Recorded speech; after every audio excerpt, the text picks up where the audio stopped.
E aí, pessoal, tudo bem com vocês? Então tá, neste vídeo aqui bem rapidinho, eu vou estar ensinando para vocês como abrir um template de PowerPoint. Então tá, primeiramente, pessoal, você vai lá. Eu fiz uma postagem no Instagram mostrando 5 sites em que tem templates disponíveis para você fazer o download lá.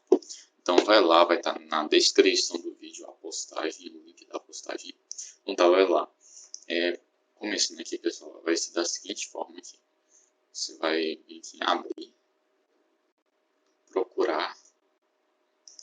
Vai lá onde é que tá, exemplo, no meu caso que tem aqui em downloads, então tá bem aqui. Então tá, vou abrir aqui, abrir. Vou vir aqui, entendeu, pessoal? No caso que eu já tinha editado ele aqui, a gente vai começar a editar ele aqui, tal. Aqui, ó. Você pode editar aqui.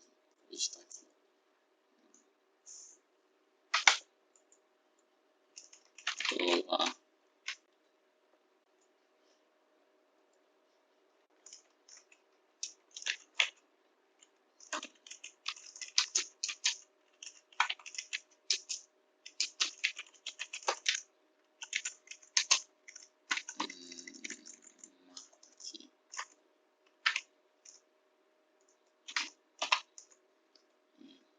E agora eu vou dar um F5 aqui para vocês poderem ver.